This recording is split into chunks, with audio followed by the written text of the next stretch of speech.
おはようございます。真島風でございます。皆様、どうぞよろしくお願いいたします。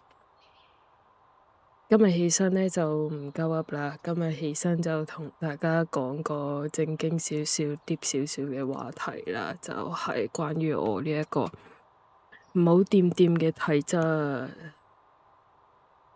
一講起就開始嘆氣。我想好正經咁講，但我發現我唔係好擺脫到自己搞笑呢一個底，我都係用翻把正經少少嘅聲，用翻把正常少少嘅聲同大家講嘢。好啦，咁咧係冇錯，今日咧係同大家講少少啲少少嘅話題嘅。咁啊，今日都係入 Power Wash 嘅，咁但係我哋會洗慢少少嘅，洗其他嘢，專注翻喺講嘢度。好唔好啊？唉，屌！我真係我正經唔到，原來對唔住，係是但啦，嚟啦！今日洗恐龍，哇！好似啲個音 game 嗰啲咧，扮咩唱歌跟住扮你高低音準唔準嗰啲。我哋唔好講呢啲題外話。我係正經嘢，係今日係嚟講正經嘢。咁啊，講關於我唔好掂掂嘅體質咧，就要由我細個開始講起。冇錯啦，我曾經係一個好喜歡有身體接觸嘅小朋友嚟嘅，即係我當年係好中意攬攬嗰啲嚟嘅。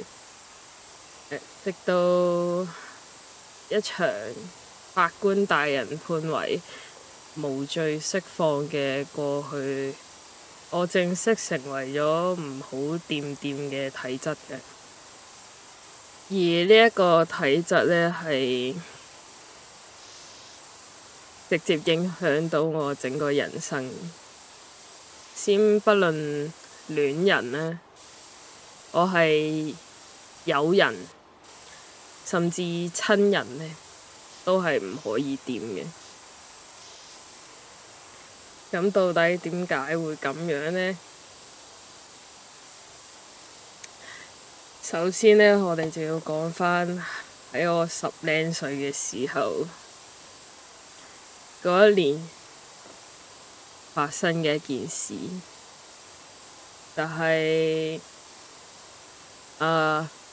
我俾我一個好尊敬嘅師傅，佢教識咗我好多嘢嘅師傅，我差啲就將佢變成我嘅人生導師，係咪？其實某程度上佢都變咗我人生導師，不過上咗課anyway， 咁就係當我好尊敬、好信賴佢嘅時候呢，就冇錯，就係發生咗呢個 Me Too 事件，就係我俾佢非禮啦。真係講出嚟呢樣，其實有啲唔係好想講，不過算啦，講啊，唔講我呢一世都走唔出呢個陰霾。係咁當年呢，就因為最後嘅證據不足啦，咁佢係無罪釋放嘅。咁其實呢，我係都有諗過講出嚟，即係話俾大家知佢係邊個嘅，係啊，因為唔係，甚至呢係有股好強烈嘅復仇嘅想法嘅，因為佢而家仲好好咁樣生活緊，仲聽聞都幾成功下。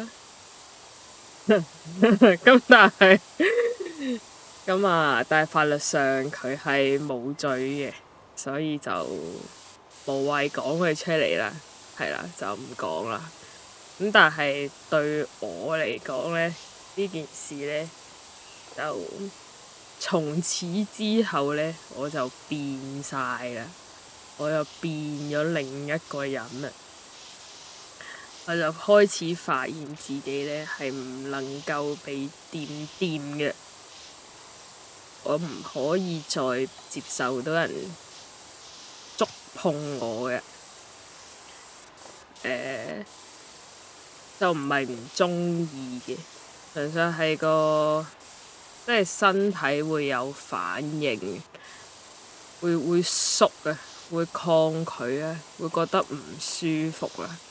最嚴重嘅時期係搭巴士啊，即係隔離有人坐低嗰一下咧。不論男女啊，喺呢方面我都冇性別歧視嘅，係啊。不論男女咧，我都係會起身嘅，會即刻走先嘅，因為我係會想嘔嘅，俾人碰到嗰下，係啦。即使 even 係只係膊頭碰到膊頭，我都會即刻勁想嘔嘅。所以我係有一段日子咧，係不能夠喺 rush hour 返工時間什麼嘅情況底下咧，出門嘅，搭交通工具嘅。咁亦都有一種就係唔係應該話詳細啲嚟講，就係基本上有人拍我膊頭咧，我個腦海咧就好似幫嗰秒影咗相咁樣，我就會記得喺邊度啦，係邊一個啦，幾時幾分幾刻啦，幾秒啦，佢掂咗我邊度啦，佢為咩掂我啦，係啊，我係會全部都記得嘅，而且係記得好清楚嘅，係啦。咁慢慢呢，咁呢種呢，就真係變咗做體質啦，就唔係我選擇唔俾人掂，而係我根本就做唔到啊！講起有啲想喊，其實係係咯，真係想掂嘅，但係就做唔到咯。因為係朋友、親人、伴侶都係一樣。喺呢件事之後呢，其實我係有試過拍拖嘅，即係我都知自己有呢一個狀態，咁但係我都嘗試即係俾個機會自己咁樣啦。但係呢，我發現係唔得㗎。咁就結論就係我完全唔能夠同對方有接觸啦。但係我覺得係對佢好唔公平嘅。所以我當年呢，我係會即係會容許自己去忍耐，去同佢發生啲親密少少嘅接觸啦，即係唔係講性行為啦，已經即係講緊好基本嘅拖手啊、攬下、錫下咁樣，我都係完全唔得嘅。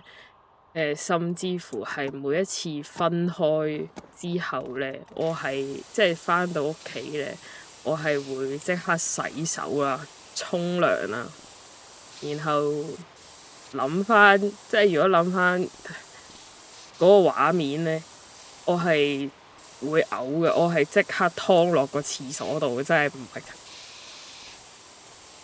真係人哋拍完拖返到屋企去廁所係落妝啊、剩啊嗰啲，我唔係，我係嘔咯，係啊。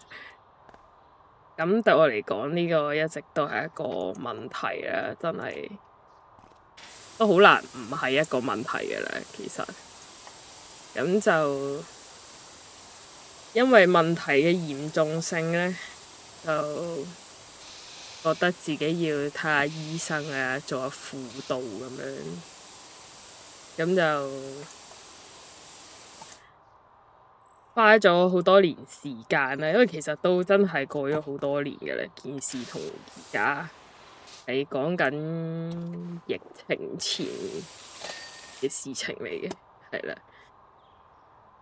咁啊花咗好多年時間嘅，叫做有少少進步啦。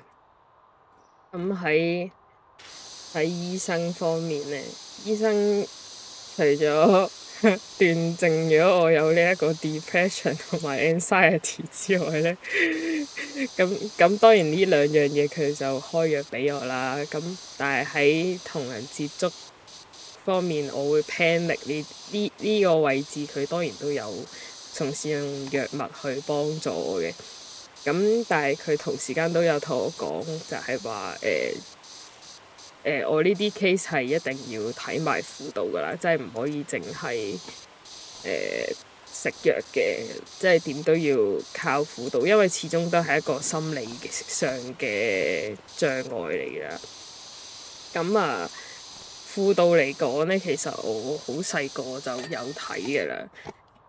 咁但係去到大個少少嘅時候就叫做停咗冇睇啦。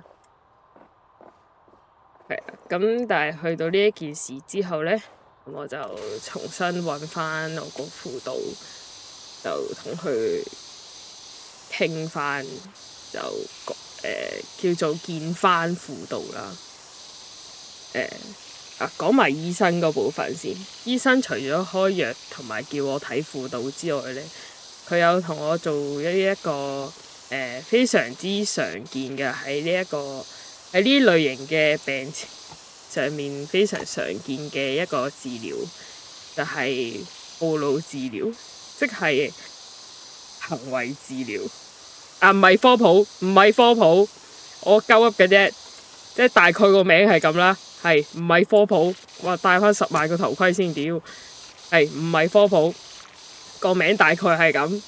OK， 係啦，咁就行為治療啦，即係簡單啲嚟講，就係基本上就係要我不停咁樣主動地去接觸人啦，同埋嘗試唔好咁抗拒俾人接觸嘅。係啦，好，我哋可以講翻喺輔導嗰度啦。咁睇輔導嗰度咧，就係對我嚟講咧，其實係教識咗我好多嘢嘅，令到我認識自己多咗好多啦。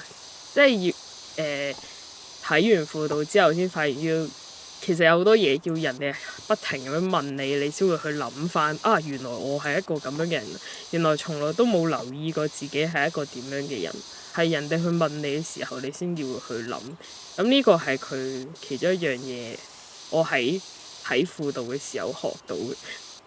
唔好問我點解睇輔導嘅時候喺度學嘢，呢個係我嘅陋習嚟嘅，就係無論幾時我都係想揾啲嘢嚟學嘅，即係揾啲嘢嚟